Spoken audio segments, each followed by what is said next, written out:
Hello everyone, and welcome back to MUP Lore Warpath Edition. My name is Wiki Dave, and with me, like last time, I've got Claudio. How are you, Claudio? Hi Dave, I'm fine and I'm really looking forward to this first real episode, if you want to say that Yeah, way. it's the first time we're going to actually get our teeth sunk into a particular topic, which is good. And it's also good for me because I normally talk the most on these on shows, and this is the one show I don't get to talk that much, which is good because there's only it's like 8 a.m. on a Saturday for me, and I'm tired. Anyway, so what we're going to do first, so we're going to be talking about the Nexus PSI later in the show, but first we're going to actually talk about news, and we're going to call this segment CorpNet News. And hopefully we can get a little bit of sound effect. I know some of our MUP stories, people are working on maybe a little bit of a sound effect for us. But yeah, CorpNet News. So we're going to go over some news that we've uncovered since our last episode, and we'll just have a little bit of a chat about them because that's what we want to do. We want to start to get excited about the Warpath lore and Warpath content coming out, and we don't get enough of it, and we just want to chuck as much as we can. All right. So Absolutely. the first, Yes. yeah. So first step. Oh, sorry, not first step. First story. We'll talk about First Strike. So First Strike was one of the first books that Windhasar actually made in the Warpath universe, and they're actually re-releasing it. It's the first book they're actually re-releasing in any Mantic universe, and it's actually going to be hopefully available at Adepticon. And it's going to have a brand new art, brand new cover, brand new branding probably because the Warpath kind of brand or Warpath itself has kind of faded away, and they'll probably maybe use Dead Zone or maybe use Firefight. And someone's reached out to us, and we might actually get an interview with the author if we can arrange things, and hopefully Chris at Veer-myn can pop on. We can have a good chat with him about the book, especially how long it's been, whether there's been any updates, what's his connection still. But yeah, First Strike is going to come out. Have you read First Strike, Claudia?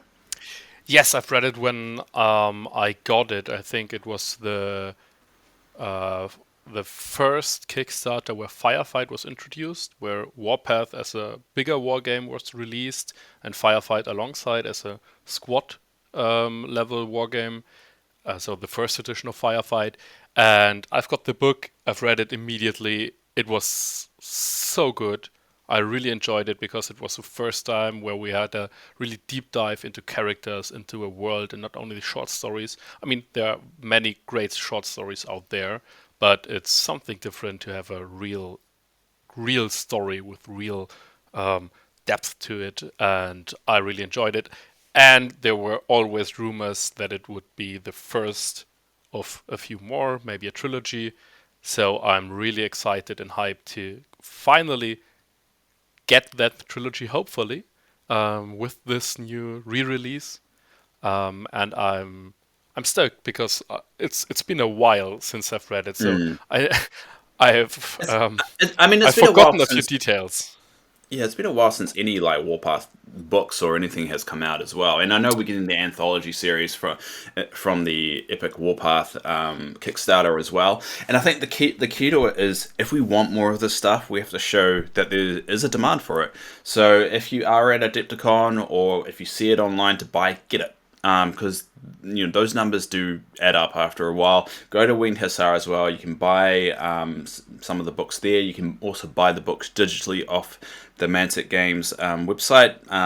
So I'd say just like if you want more of the stuff, buy it because we are seeing them starting to dive into more important events in their universes. So if we take Kings of War for comparison, the Rise of Celestians, we've got that. So and that was a big moment in Panathor Mhm. history, and now we're getting the sequel to that, the Fall of Celestians, which is the smashing the mirror, and that created the wicked ones and the shining ones.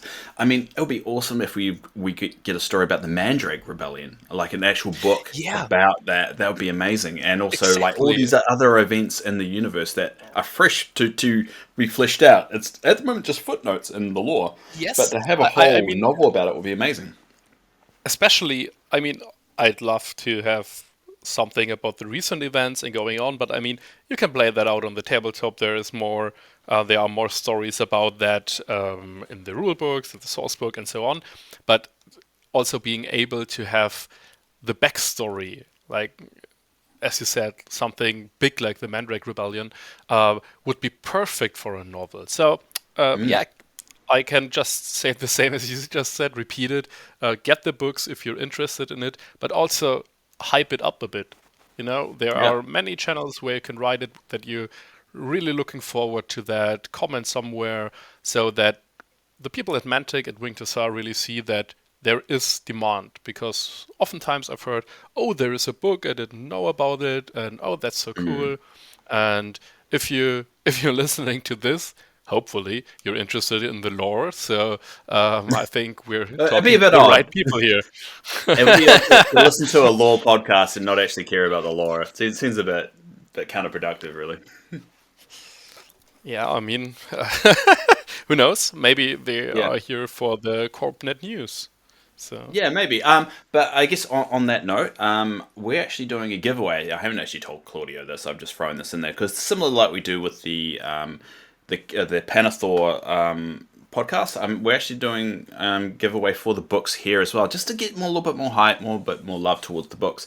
And it's actually to the newest one that released that didn't get a lot of hype, and people don't realize that. And that's the Final Rush, which is a sequel to the Last Hurrah, which is a Deadpool. Dreadball Red Bull. novel as well, and it's actually now available in the Mantic store as a digital copy. So if you do want it, you can actually go get it yourself, but you can also get the physical copies from the Winkersar website. So at the end of this episode, we will throw out how to win that book.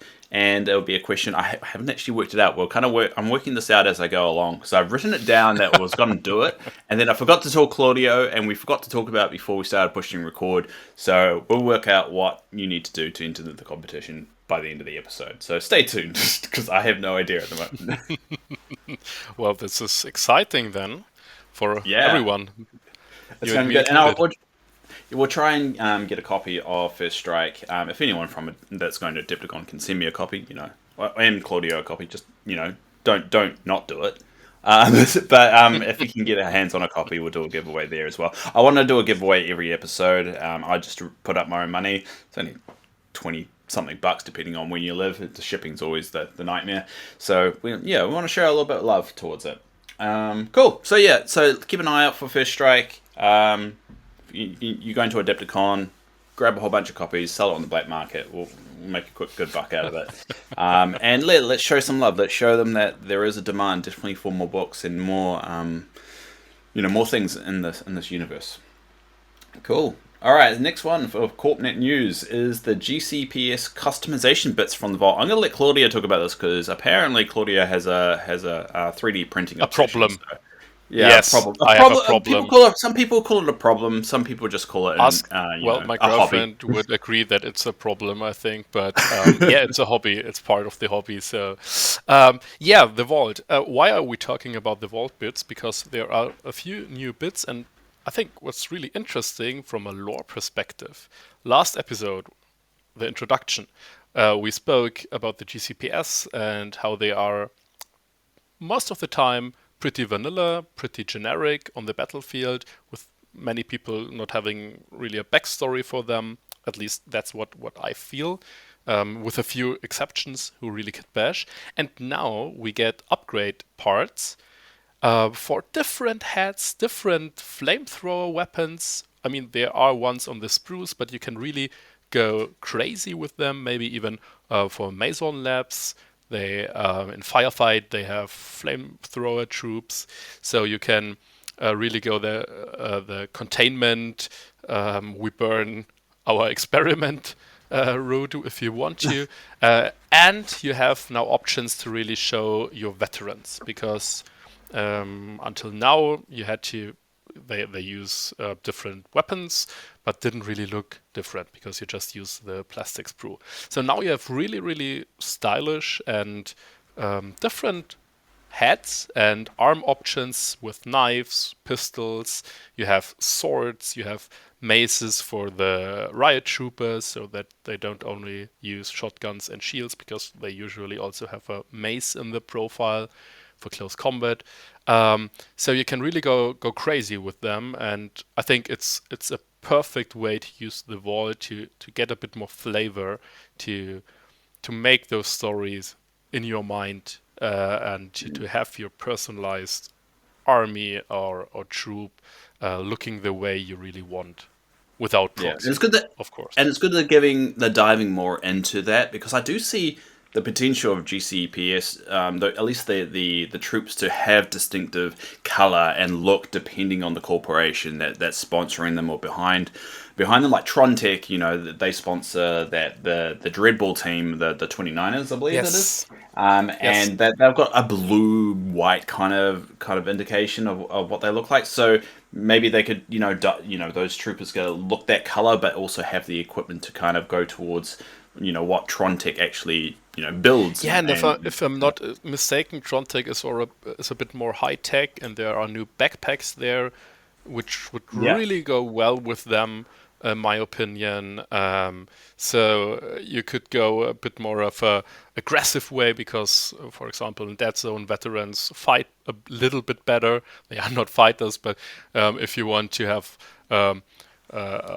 like an elite unit from Drakenhof Marines, for example, and you envision them being a bit more like the Coast Quarter fighters, you could equip them with knives and still their rifles. So I think the variety that is here is just great. It's not needed, for playing, nah, like really but it needed, adds something. but it's yes, and that's I think what is in the end needed because we really want to have these options. We really want to have a broader universe, and I think especially GCPS with so many corporations. We spoke last time about it. There are so many corporations, and most of them have their own military.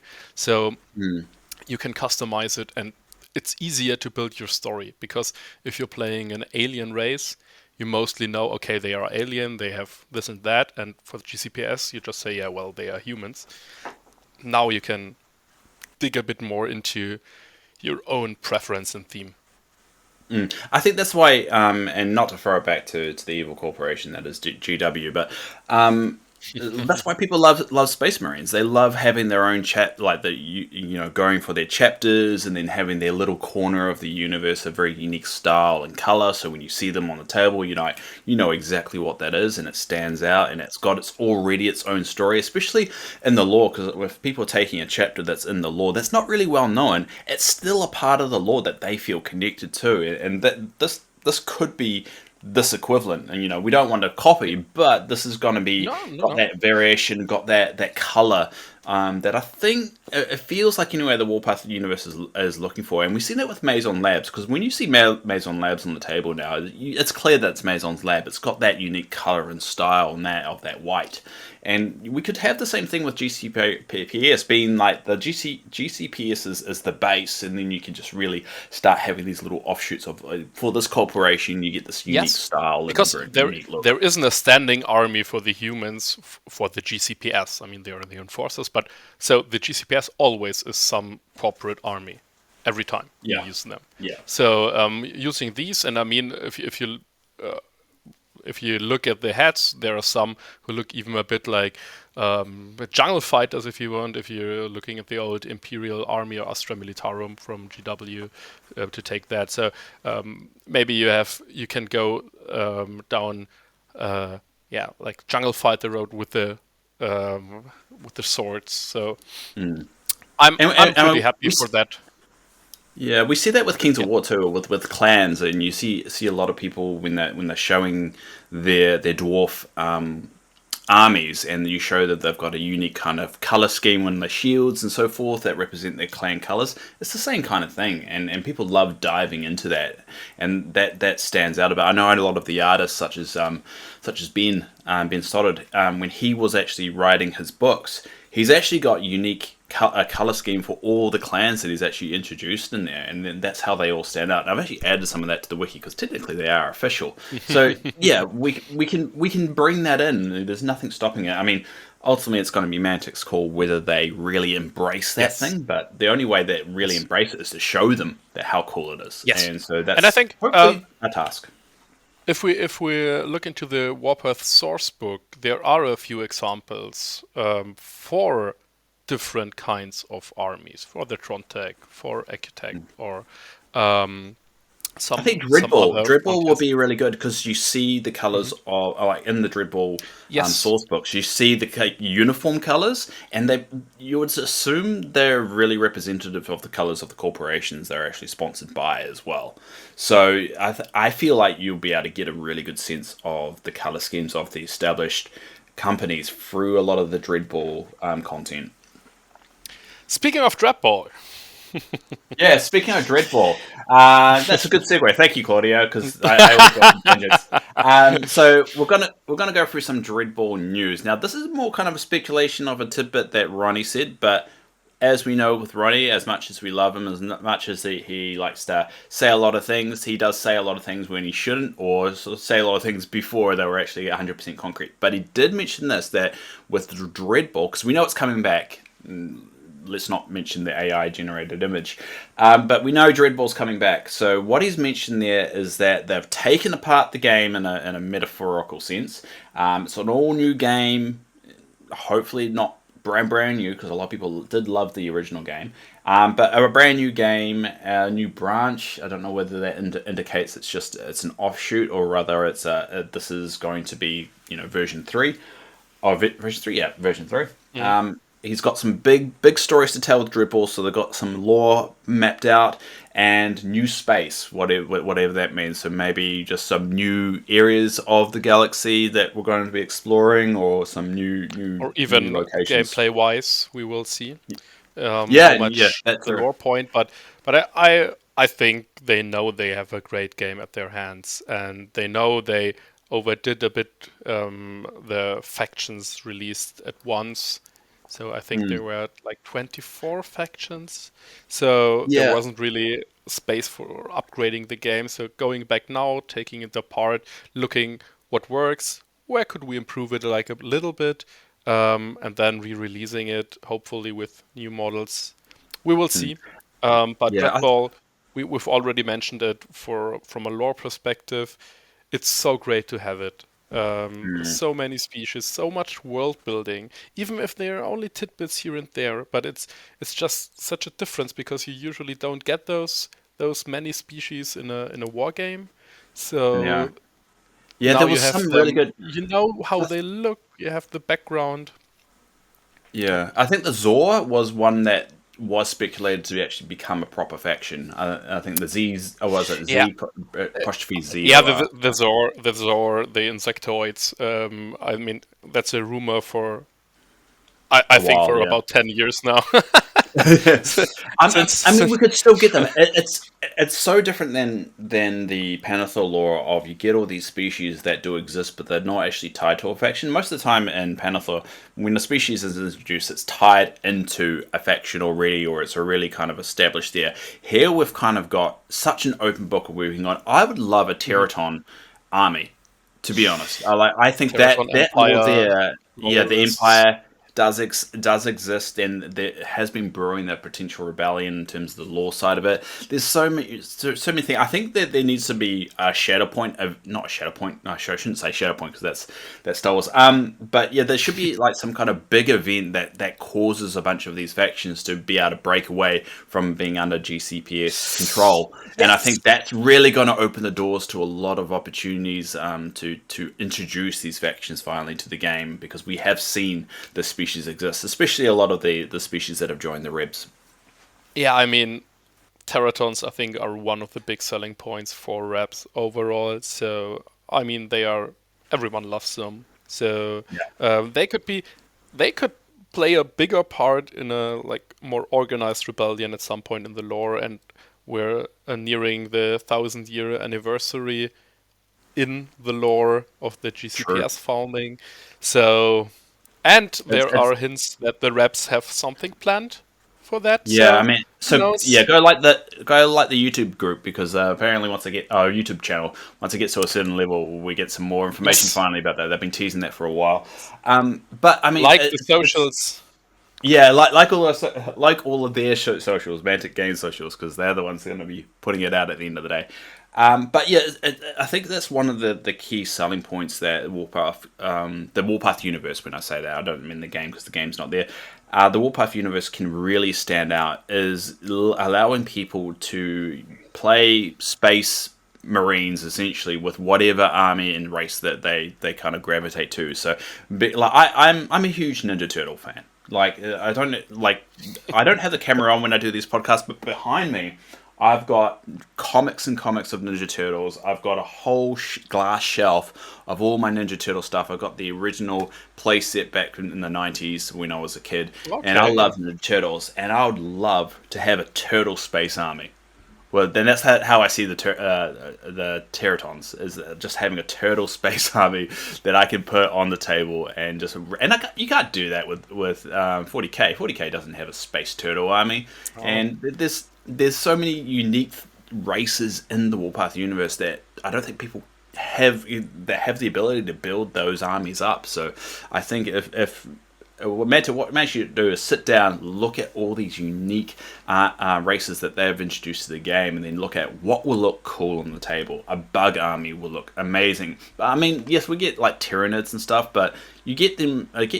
Whenever Tyranids are kind of based, or shown on the table, or shown in any kind of space game, they're always shown as savage, out of control, and even StarCraft, you got the Zerg, just out of control, mindless. I mean, you can still put them have an army like the Zora could be a little bit more intelligent, a little bit more kind of like evolved, and they're not swarming, they're not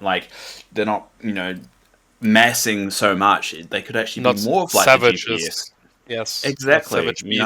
So, I think the biggest problem always is funding. I guess, and 100%. This is more in a pipe dream of like, if only, Yeah.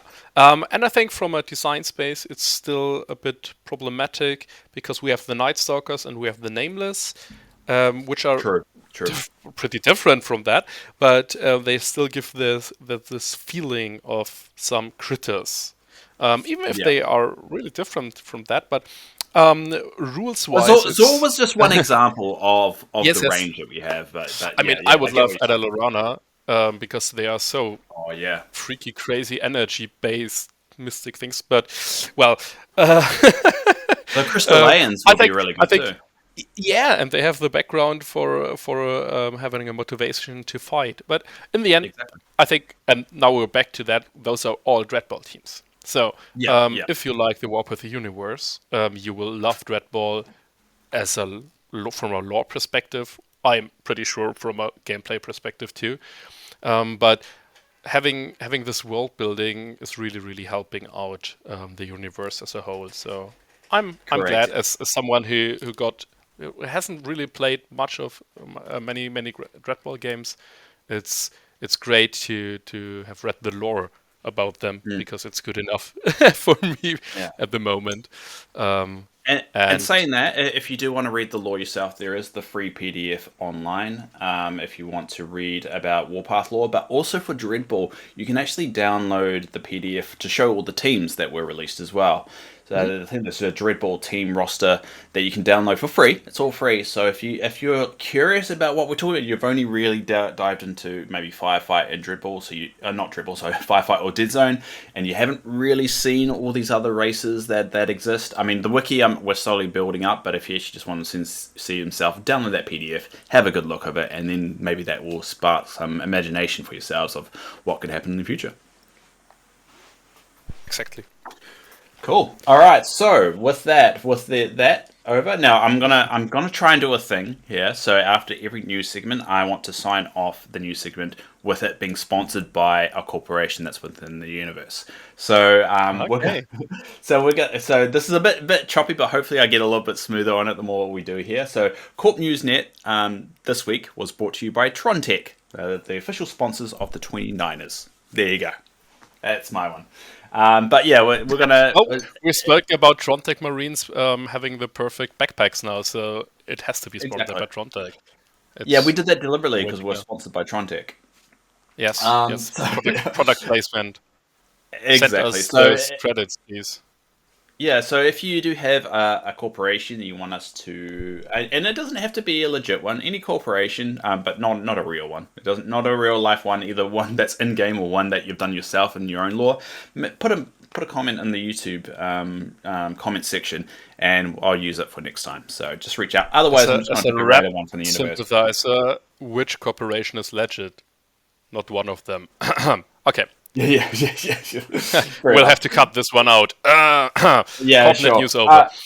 Yeah. Let's move on. Anyway, so let's go to our main topic. So we'll dive into Nexus PI. So, Claudio, teach me all about Nexus PSI? PSI. I think Psi. I would call it Psi? Nexus Psi, like psychic. I didn't think it was a planet when I first heard about it, because it's a weird name for a planet. Yes. But actually a planet, and it's a fifth sphere planet. So I'm thinking, going from the information that we talked about last time, fifth sphere is like the frontier, so the newly explored planets and so on. And Nexus I is a perfect example for that. And before I dive into the planet, why have we chosen a planet? Maybe we should talk about it very shortly, because we think it's a good way to dive into the universe, into the lore, talking about events or planets, things that had happened, because with these events and planets, many factions are involved, and we can speak about them in detail, going on from one to another. And Nexus I was also one of the starting points out of the universe for that zone. It's the first real place where everything happened with the first Kickstarter. So it has a big meaning out of the universe, but also in universe. Yeah, it had its own supplement as well. So, and it was one of those rare ones that something was based around it. And one of the good reasons that we're kind of hitting these big points first is just so we can refer to them, so we don't need to constantly kind of explain what happens. So, we're not going to be just talking straight off the gate about the Marauders. We're actually going to talk about the Rebellion. Mandrake Rebellion. We're going to talk about the Mandrake Rebellion first, before we deep dive into factions later. So we kind of want to cover the big points that have occurred on the timeline, and then that way we can just refer back without needing to explain those events and constantly spend about 5-10 minutes doing it. Yes, in my opinion, you really get to know the faction if you get to know how they fare in these events, because there are motivations.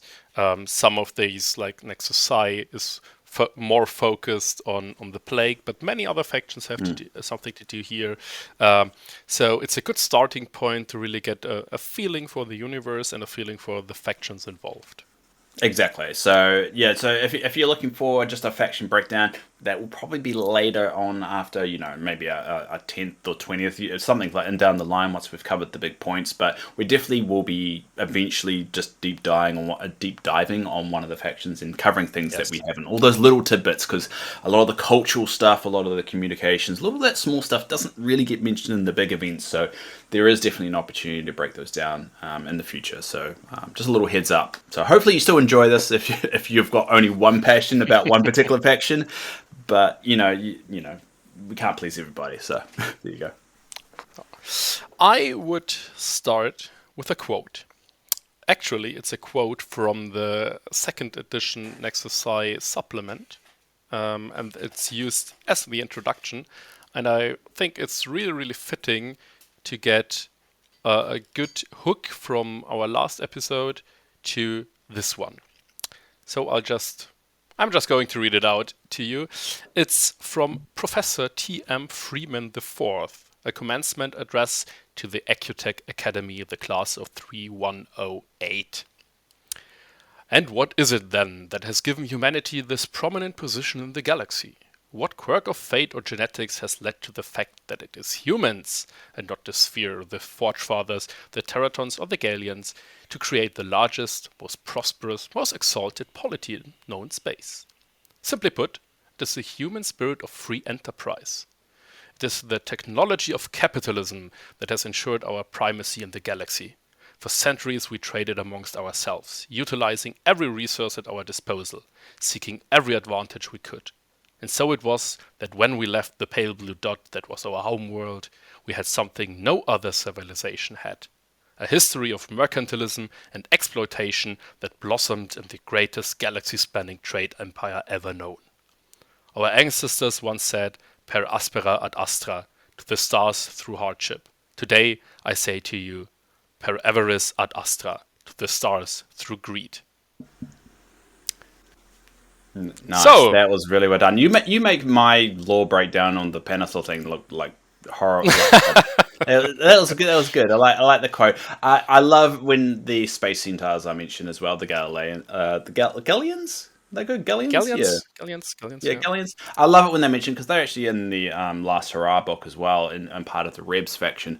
And again, when we're talking about earlier of like the space turtles, you can have like space centaurs as well. So, I mean, it's great. Galleons are only in Dreadball. They aren't playable in Dead Zone, Firefight, or Warpath. So it's great to have them in here. World building for you. The part of the lore, so they're definitely there, and they are mentioned in that quote as well. So that's the cool thing about it is that this quote expands on it, and it ties everything together. It's nice. I think this quote is awesome because it really shows how the GCPS or the corporations see themselves. So the capitalism, the greed is something good. That's why humanity is prosperous. That's why they are so successful.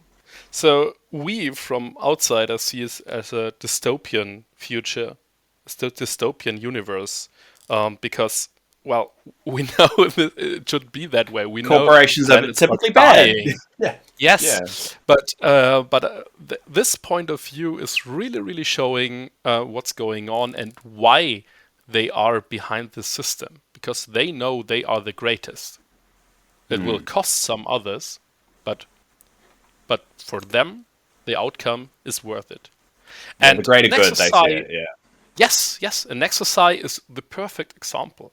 Nexus PSI is a relatively new discovery, so right now, we've already talked about it, we're nearing the 1000th year anniversary, and Nexus PSI was discovered around 985 after the founding. So what year is it right now? If let's paint a picture a little bit. It's a bit unclear. I think we're about at the end of the 990s. Maybe Epic Warpath will. I mean, the story is evolving with every new edition or every new edition of a game. It's evolving. So these events were when Dead Zone, for example, came to the stores or was delivered as a Kickstarter. These events on Nexus PSI were just happening, and now we're looking back 10 years past. So maybe it's even like real time going on, because there are other events which were contemporary events when a new book came out and now are also in the past. So it's evolving with us, and the story is growing. Also, Mantic are doing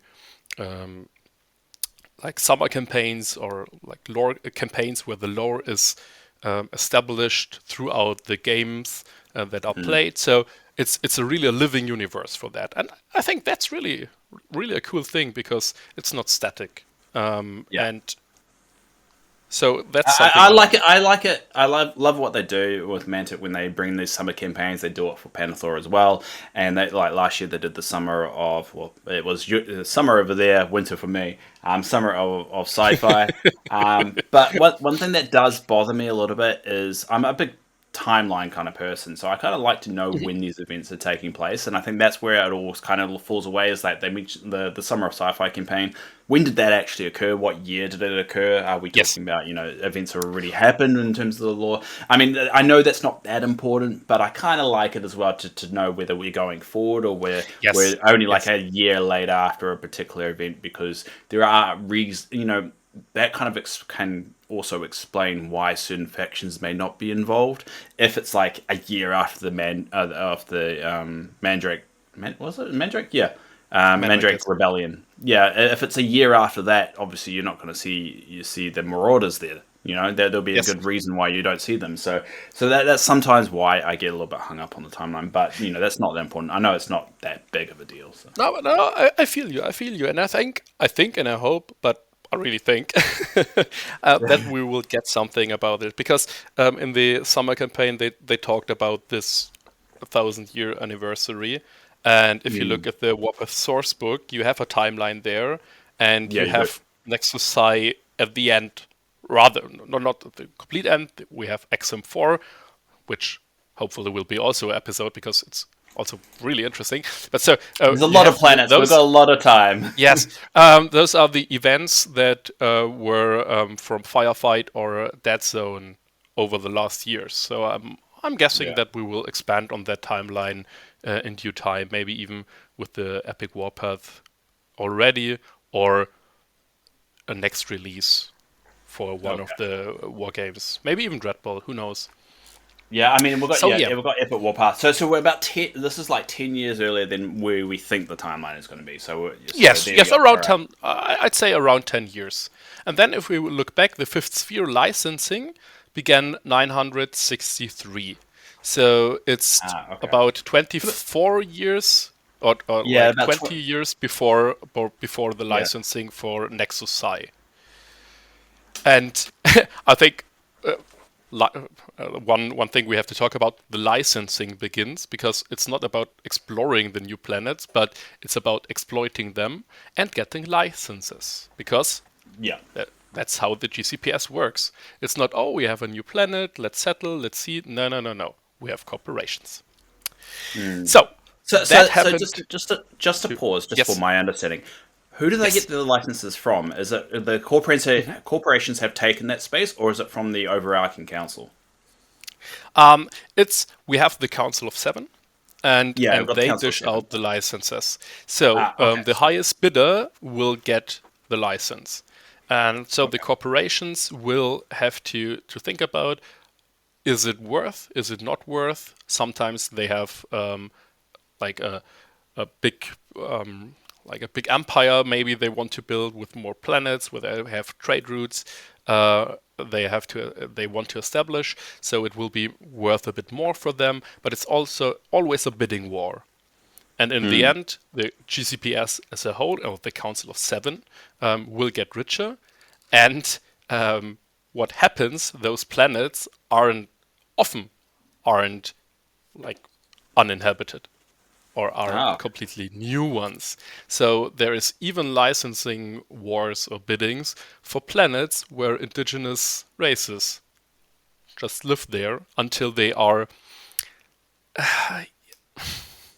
explored. They removed. Are found by the GCPS, and then sometimes removed. Sometimes they also get some.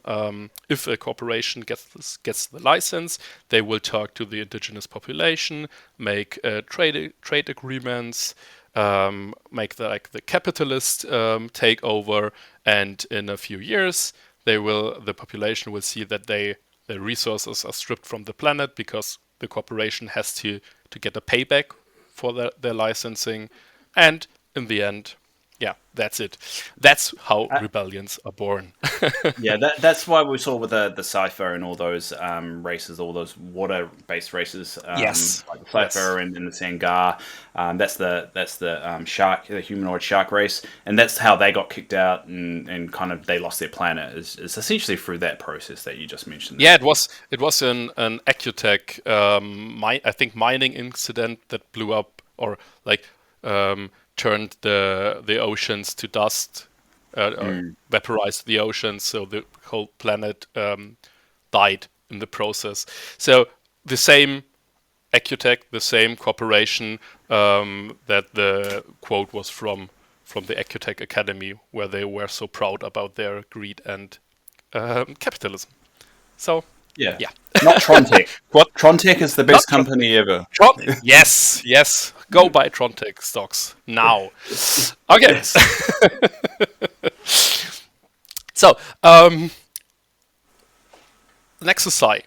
a planet. Yeah, we got a on bit the sidetracked. frontier. Sorry, mate. Yes. No. It's fine because it's for this. It's really you really have to understand how the whole system works. Yeah, And exactly. Nexus PSI is a planet which looks a bit like our Earth. 5 main continents, nice thriving ecosystem, forests. Not a Star Wars-like planet that is always just one biome, but it's it's just like our Earth. So a rather wet world, and it's a good world to settle in. And when it was found, it was a world of potential.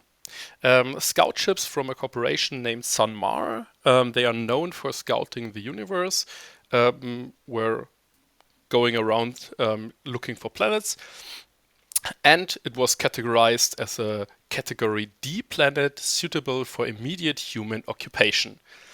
Warm, wet world with life, and, well, you have enough jungles and so on, so it's a nice place. And there was an ancient civilization there, but only remains. No active sentient life. So even better, because you don't have to make those deals we talked about, because you just can go there and exploit the resources. But Sanmar, just because they found the planet, doesn't mean they get the rights. So a bidding war, or like a bidding, starts, and the license, the first real license that was submitted was by the Riker Corporation. And that isn't really surprising, because Riker is one of the biggest corporations in this universe, in the GCPS, and they are specialized in developing new worlds.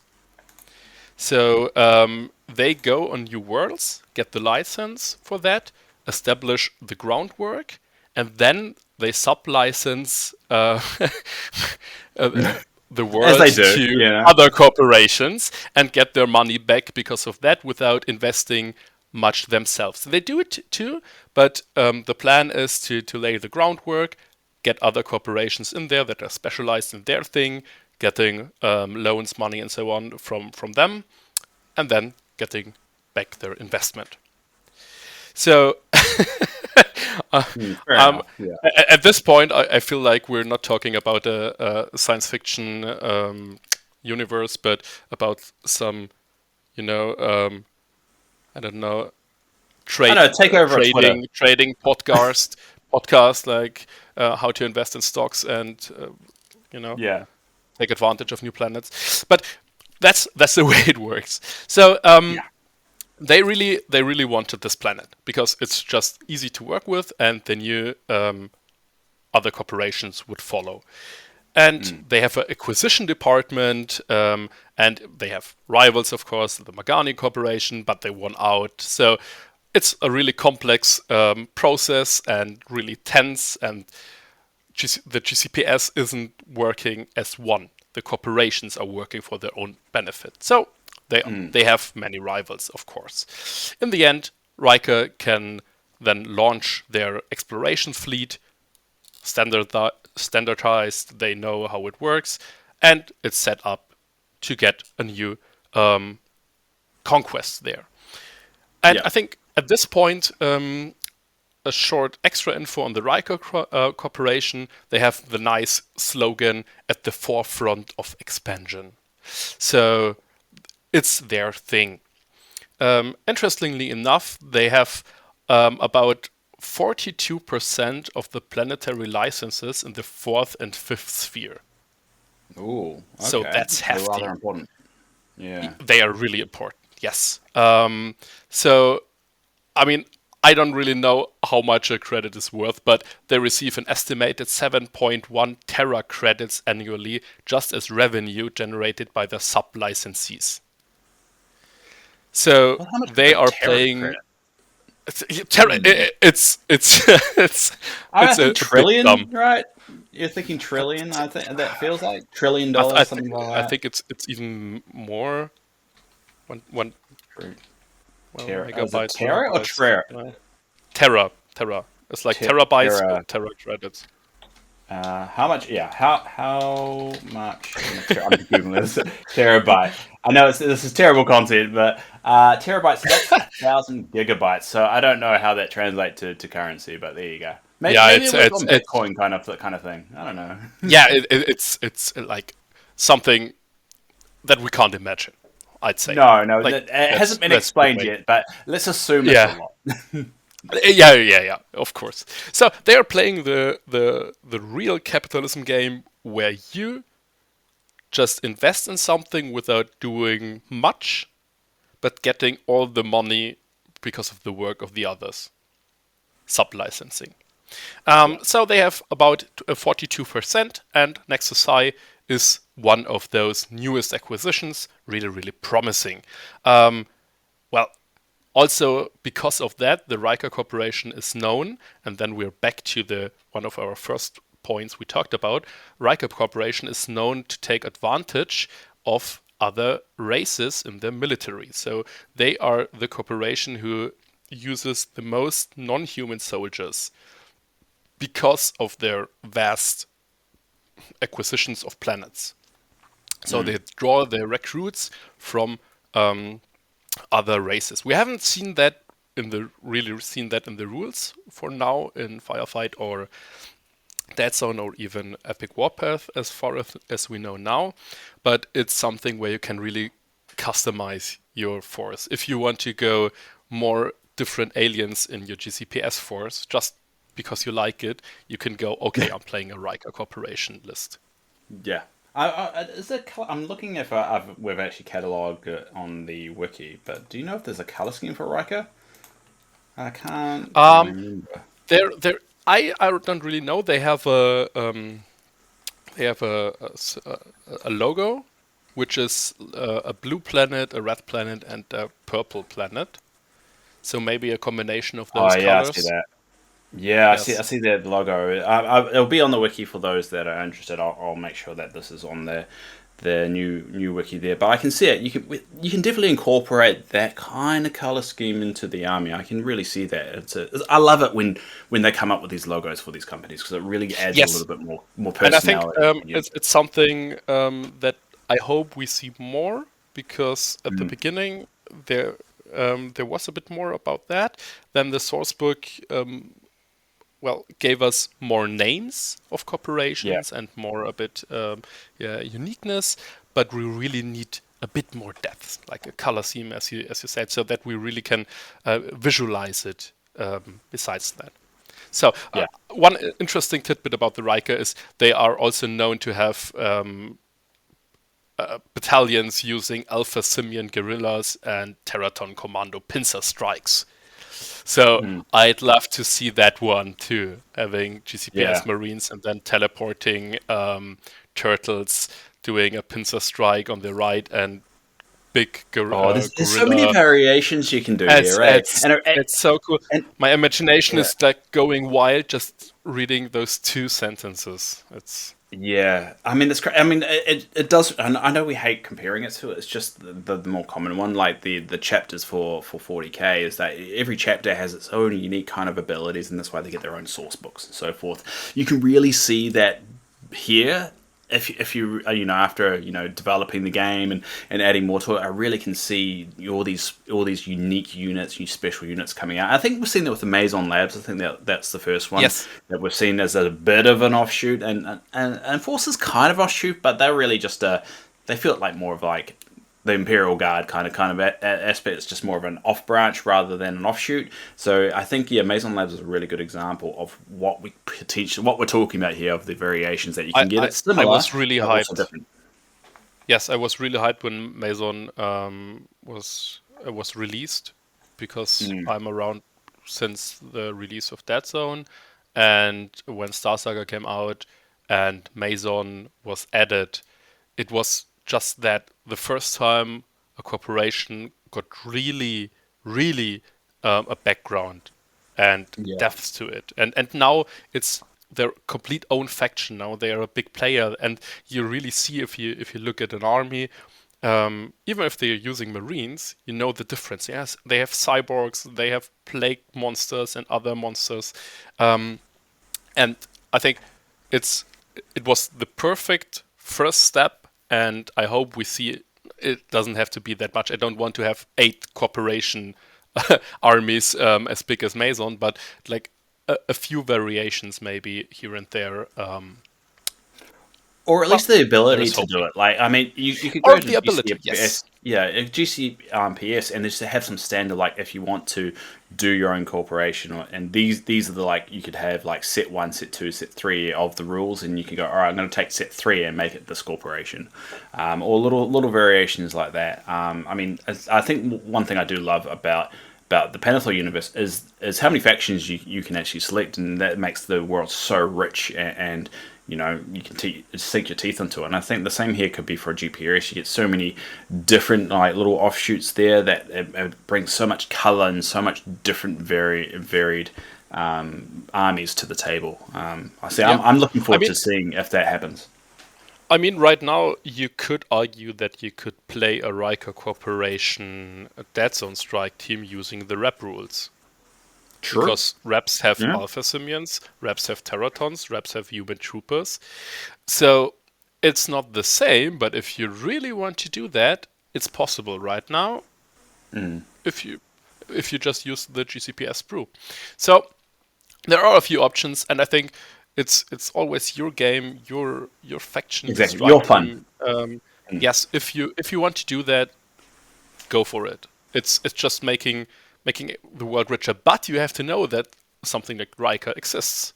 So hopefully, also this podcast will help you getting a bit more of an understanding from the world, not only about the main factions, but all these little tidbits, how things work, Yeah. how trade and licensing works. Where we talked about it like 15 minutes about licensing. Hopefully, someone is still listening to us. Yeah, yeah. I do but think it's but important though, establishing yeah, those little it's things that make the essential. world breathe. You know? Yeah. Yes, it's essential to the setting. So that's why I really wanted to have a little deep dive into it. So Ah, that was okay, good. I liked back it. to Nexus Brought Up. to you by Trontek. Yes, yeah. Best corporation. Yeah, exactly. So those losers from from Yeah. Riker got the licensing. It was a hard bidding war, but it was all going well until then. Then something unusual happened, and I think that's also a point I really like, because now the Council of Seven, which is the ruling council, but it's the GCPS is still corporations that are more or less not really dependent from the council, but the ruling council of Seven, they overturned this agreement, and they placed an indefinite stay on this license, which is really not something that is taken lightly, because Yeah. usually, as we know, it's the right of the corporation to get it. And the Riker's board of directors was furious, of course, because they equipped their fleet, they launched their fleet, they paid much money for this license, and they had to get the returns in rather fast.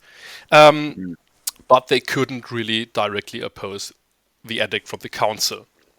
So the legal teams began their work and tried to work around. So we really see this aspect how the world works here, or the Yeah. universe works.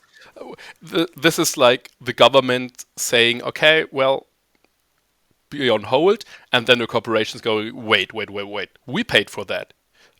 We know we can't act against it, but we will take legal measure to get our will done. In the end, it was partially granted. So Riker was given leave to continue with their colonization, and with the deal that the full licensing would eventually be granted afterwards. But for the time being, the council just said, "Okay, we will monitor that." So this is the point where it gets interesting, because why would the council act here? No one knew at that point how things will work out for the planet and the colonization will maybe show that the council knew a bit more than maybe they wanted to share. So the exploration fleet launched, or is what was already launched, but landed on the planet, and everything was set up to build outposts and get the infrastructure going, and also the sub-licensing. First of all, basic functional outposts that were built there. They were using HAPs that they can drop from orbit. They use it to transport things in there, and then they can be used as housing HAPs. So that's also the in-universe explanation for the cube-looking buildings we have for Dead Zone and Firefight. Those are like standardized living HAPs that are used for these colonies. I didn't know. I didn't know that was actually an in-law explanation for them. I thought it was just like Mantic just found that was just the easiest to print. But I guess there you go. I mean, that's also a nice thing because obviously it's about the 3-inch cube system that Dead Zone uses. Yeah, and true. That's why they are looking how they look. But having this explanation that there is a cooperation, I'll have to look it up. Because I just can't remember it right now. That's shame. But I think that's okay that I don't know every cooperation. But the fact you knew a little tidbit about the why the housing is that is impressive enough. Like, it's Shenzig. Yeah, it's Shenzig Interplanetary is the corporation. They are the architects of many of the frontier worlds, or even the fourth sphere worlds. So this style is really there in the universe to have them compatible with each other, and they are used as transports or transport containers until they are then built into outposts and cities. Yeah. So interesting. I think that's just that makes sense. You have another corporation. The Riker then buy the Shenzig hub containers, put them on their fleet. They can be deployed there. They can be used. Other corporations maybe use it too. They can then get add-ons to their buildings that are needed. And everyone profits from that. Or the corporations, every corporation profit, not the people living in there probably. So everything is set up, and Riker is feeling good. They have made a minor victory. They have made those outposts. They get alphanumerical codes to not names at the beginning because it's easier for the bureaucracy. But the colonists who are on board those ships give them nicknames. And the first biggest, the main settlement gets called, Riker City. Because it's where the Riker corporation has its headquarters. But it's not solely a Riker settlement. As I already said, many other corporations then settle in there, but Riker City is the main settlement of Nexus PSI. So that's for the beginning, how that colonization works. And I think what I've just told or explained could be used for many other worlds. Maybe there are other pretty corporations. Standard, kind of. Yeah. Pretty standard. The unusual thing is that the council did their thing there and blocked it, or partially blocked it then. But otherwise, it's like the procedure, how the GCPS works and expands. First and foremost, it's not like a crusade where they go from planet to planet burning down everything, but it's just corporation interest, it's bureaucracy, it's trade market. It's like... it's all that fun stuff that we tend to ignore because reality sucks. So, yeah. Yes, exactly. But I think that's something I really, really like about it. It's a bit cyberpunk. It's a bit grim. It's a bit... it's really dystopian. But it's also relatable. with Yeah, all the exactly. weirdness around it, it's still something relatable where we can say, okay, it's nothing that I really want to like study, have a book about. I don't want to read a novel 300 pages about the acquisition of a planet. But I think Mm, for me, it feels like a living universe where I know that okay, this is how it works. It makes sense. Now I get how the GCPS works. Um, yeah. and I And think I think it's that's great. yeah, you can also see how it's happening now, and that in the future, at this time, like if we were to continue down this path, and hopefully, humanity gets a little bit more mature, but if we continue down this path, this could be a reality that people are buying planets, corporations own planets. It's not people corporations own pretty much anything that we actually technically buy. We don't actually own. It is relatable in the sense of like that's happening right now. I'm not I going to mean, mention any real life events because that yes, would just make everyone yes. sad. But yeah, it is a I mean, nice little tie-in, and we can really play with that idea and bring in those dark elements because that's what you can do exactly. when I mean, stuff like this we have a happens. globalized world, and we could see the GCPS or the universe as our world, continents, and um, Time zones, nations because could be me and Claudio always times. have rough time zone issues. Yes, yes, that's something.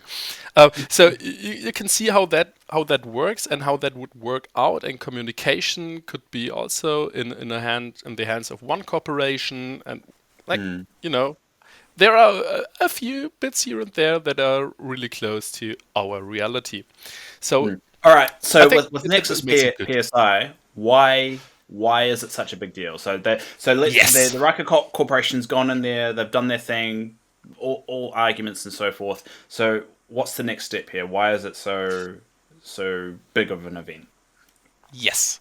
Why is it one of the bigger turning points in the newer history of the GCPS and the Warpath Yeah, universe? it There seems is it seems so far pretty straightforward and not special. So yes, make it yes. special for me, Claudio. Now it's getting really special. Something is found on Nexus PSI. Something is discovered by exploration retrieval team, the team 6 Alpha, and it's an artifact. It's an unknown artifact. I've already told you that there are ruins of an ancient civilization. It's not really known if this artifact has something to do with those ruins, but an exploration team from Outpost W4 was digging something up, and they found a really interesting looking artifact. It was a mining outpost. They were looking yeah, for resources, of course, like because that's what they want to do. So they had a walled compound, a few buildings, a landing pad, and so on, and were just doing like a digging research in the area. And what's interesting is these mining teams were also accompanied by troopers, because every corporation has their own standing army, as I already said. And they had a survey sweep, and this extraction team went there, and they had scientists with them. Because usually, if you're going to a new planet, you need scientists to look out. Maybe there are new materials you don't know. So there was Dr. Remy Urovic, and he was the leading scientist there. He got his team. They went to excavate and retrieve the artifact and transport it back to W4 for further study.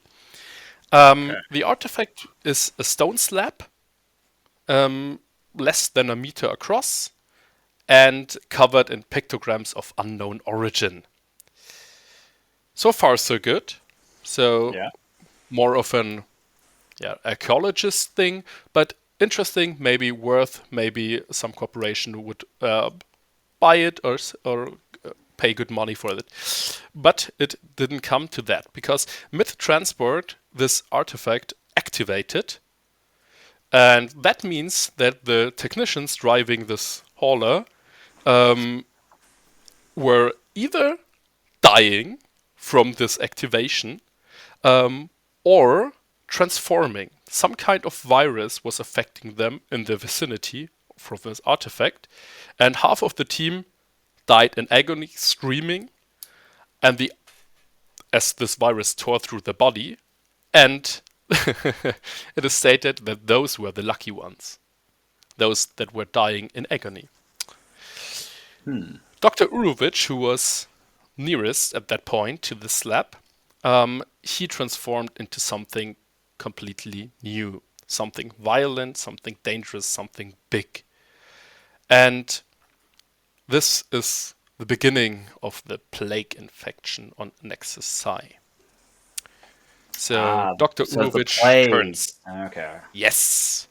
The plague, the big bad in the universe. That this is one of the events that led to also the spread of the plague. And so here we have a really interesting tidbit for the plague. It's some kind of virus. It's not really a virus from like a biological point of view, but it's always called a virus because it's easier to understand. But apparently, artifacts, and it will also be revealed that Nexus PSI wasn't the only planet with such artifacts. Those artifacts change and activate the virus. They search for hosts that they can change. And those who have the immediate contact or are in immediate contact with the artifact change differently than the others. And Urovich was one of them. He changed to what is then called a stage 1.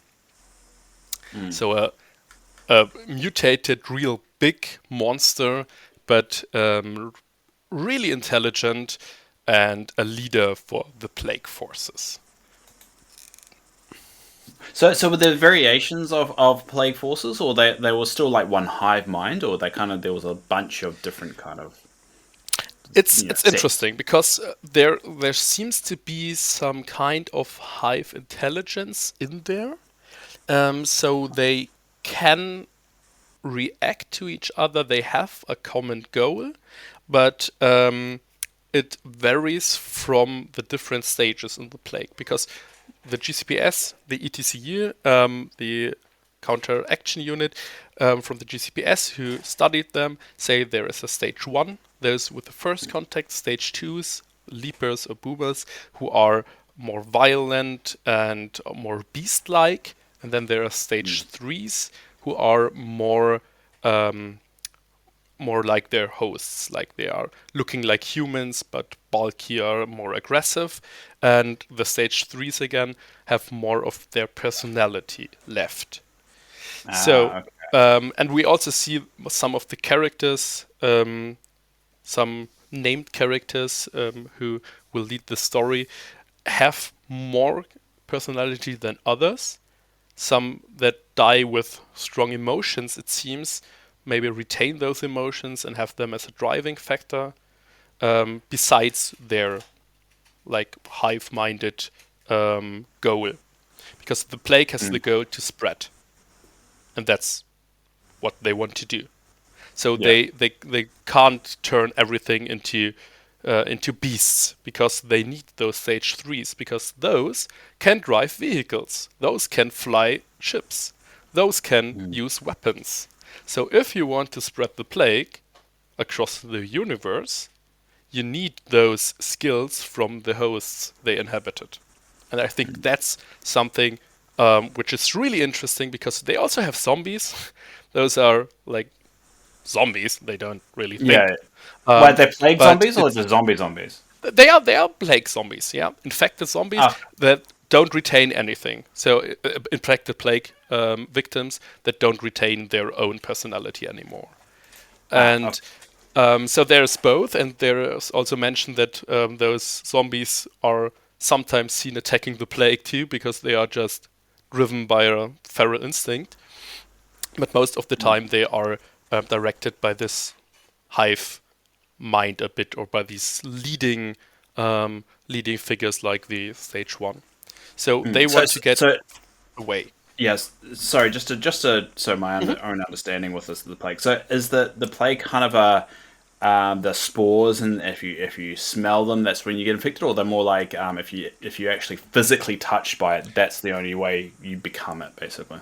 Usually physical touch. So usually Okay. it's a bit like the zombie thing. If you get bitten, if you get infected, maybe by claws.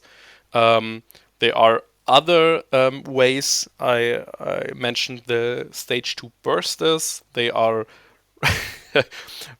really bulky, really fat versions. They are full of bile and pustules, like it's they are really looking Yeah. really disgusting, and they can then spew on you, or if they are killed, they can explode, and their innards and everything that is in them can also Did infect you. you ever So play Left 4 Dead? yes, the burster. Yeah. So it's like boomer. So it's like the boomer Yeah, the that boomer, blows up. boomer. Yes, not burster. Yeah, Yeah. yes, exactly. It's like the boomer. So that's how it works. So it's and then there are the artifacts as like a starting point. Mm. But it's not airborne, and it's not like a spore that is in the air or something like that.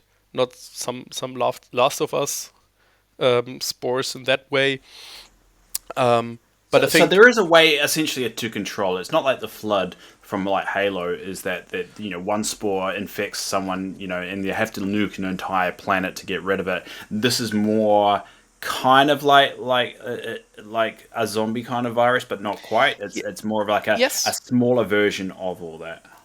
Yes, yes. I'd say there are more ways to infect someone rather than just from bodily fluids like the usual zombie.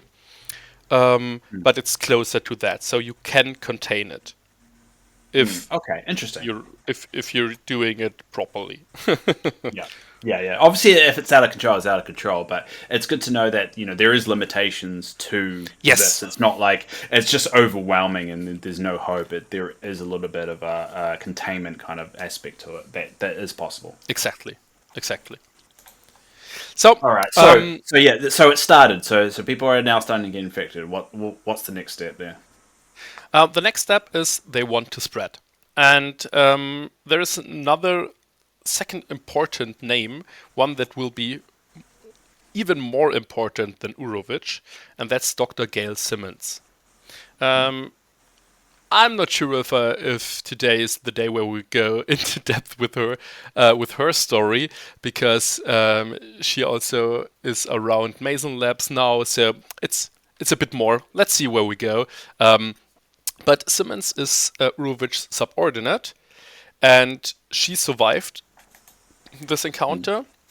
She took charge of the surviving excavation team, led them back to outpost W4, Okay. and Urovic chased them, or what was left. They tried to fight him off, but Urovic and the other creatures started spreading the plague, and it's just from that outpost, it just spread further over the whole planet. Um, and there were a few survivors making it out of there. It's interesting because it's set in the jungle of Nexus PSI, so I think that's Okay. a cool setting. Yeah. I'd like to explore, like A horror visually. I setting. can It's imagine kind of like the Predator kind of thing.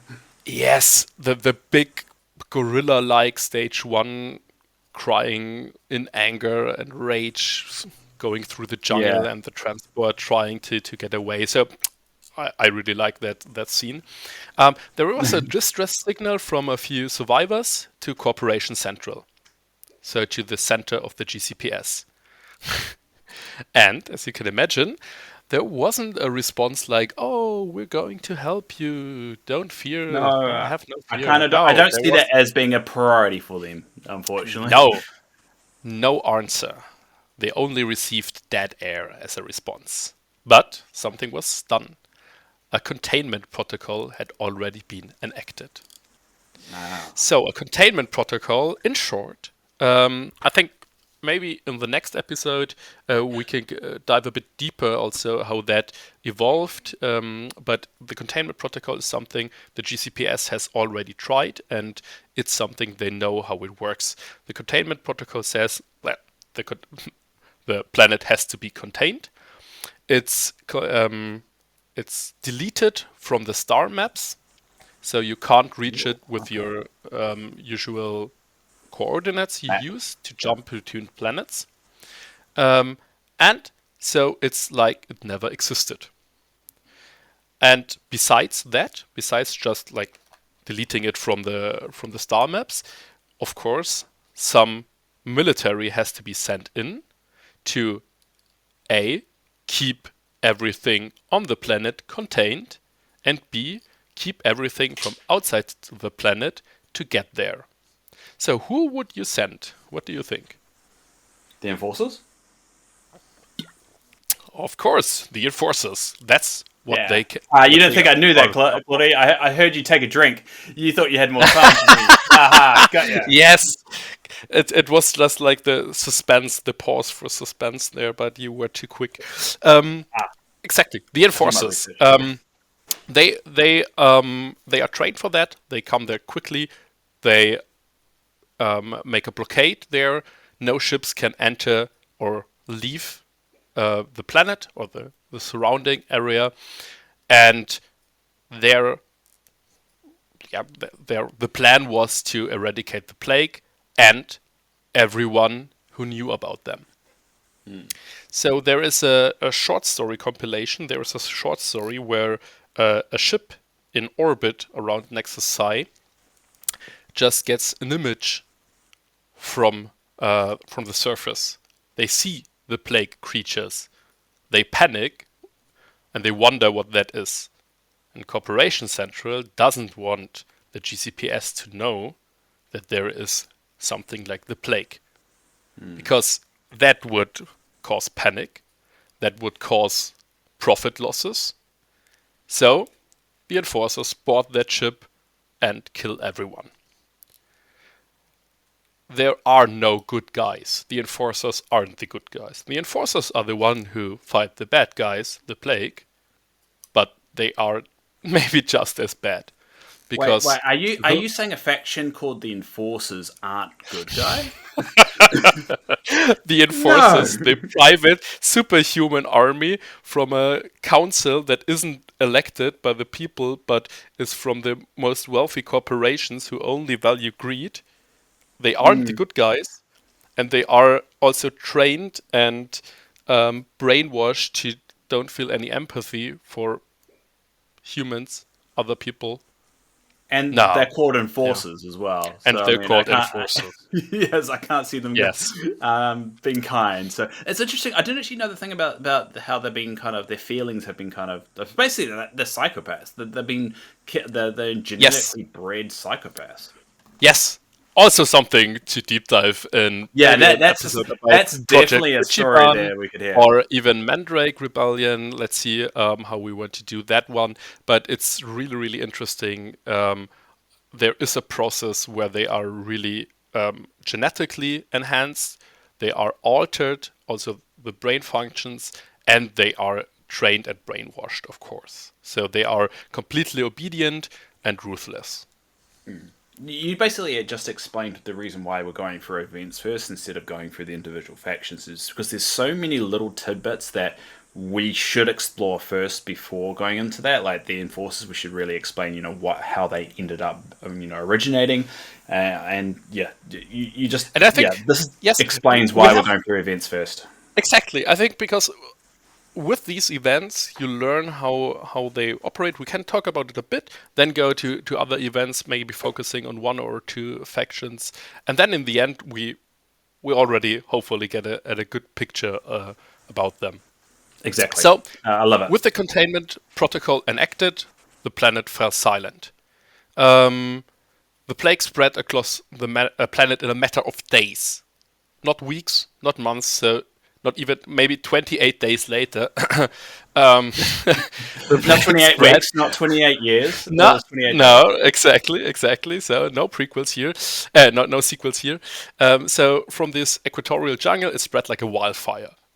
Even creatures mutated. So not only humans, but there are also creatures known like murder birds or plague swarms, where critters are in there. So the plague mutates also other or uses other hosts.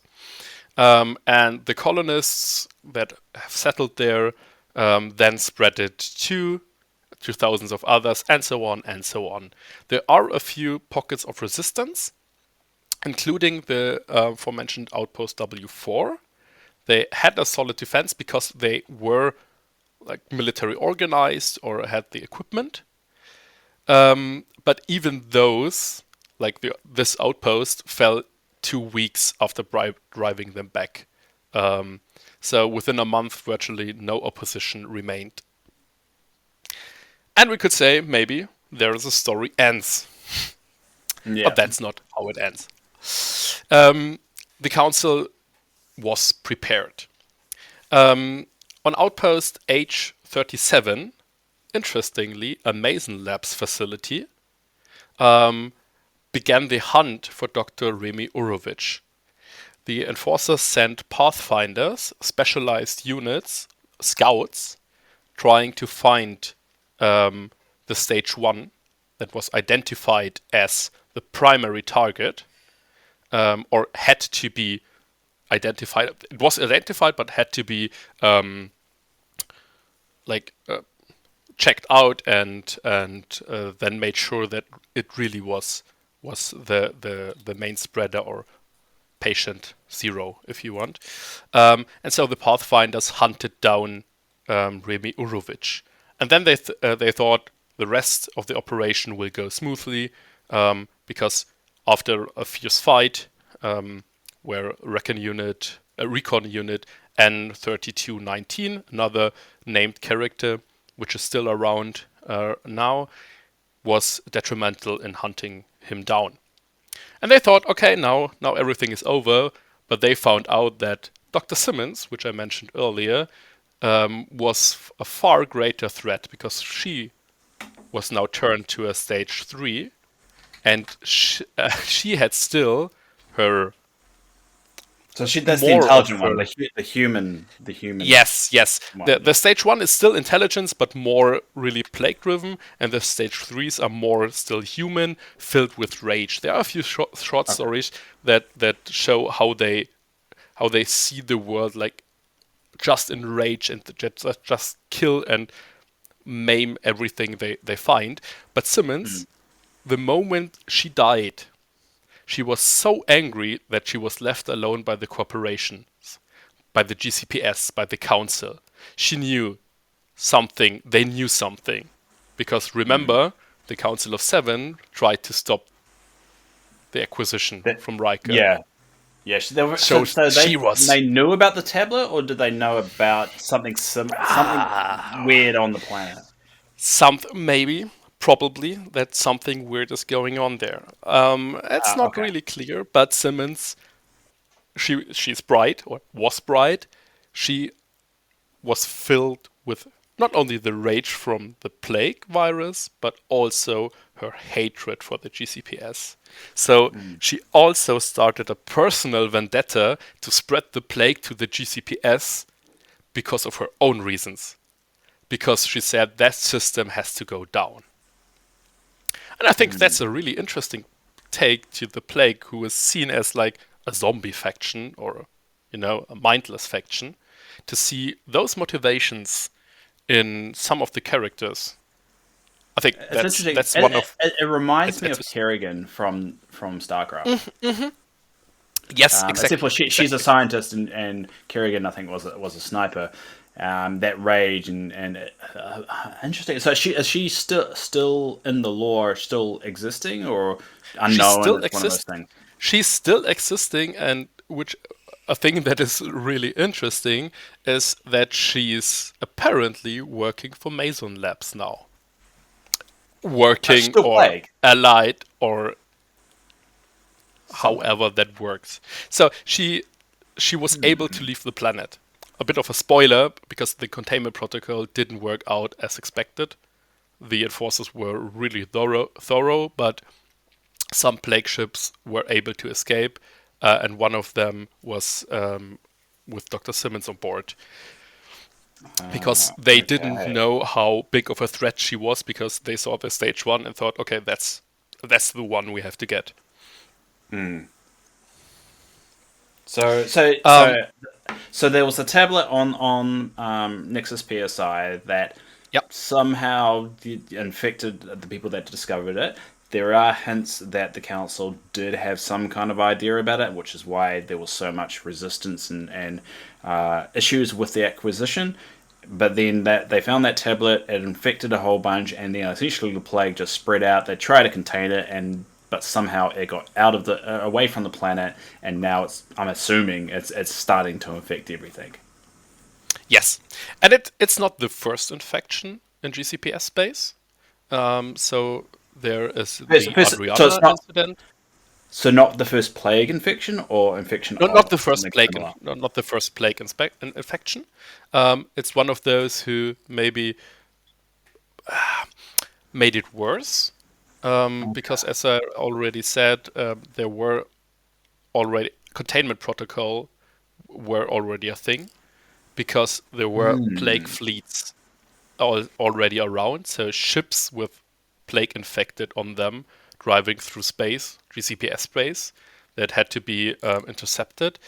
But something like Nexus PSI is something the GCPS don't want to happen, because having more vectors spreading, more different fleets, it's getting worse. If you can't contain it at one point, it will spread even faster.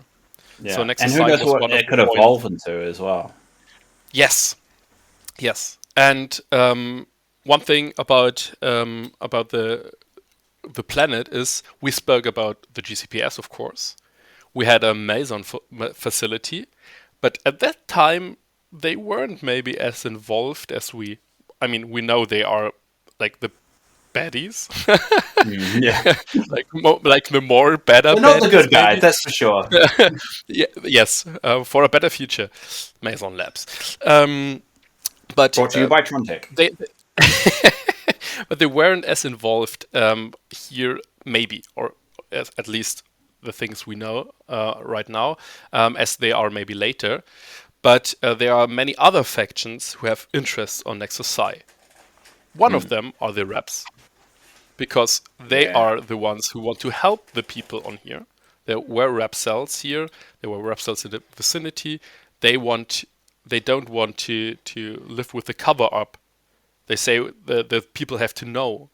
The GCPS and the Council of Seven can't just kill and contain complete planets and leave everyone to die, because that's what they were doing. Even non-infected civilians who tried to get to enforcer ships were just shot down by enforcers. No one could leave the planet. So it's a gruesome fate to be stranded there. So the reps have interest there, and interestingly enough, a few other factions too, because now the greed comes in. If a containment protocol is engaged, there is still property on the planet.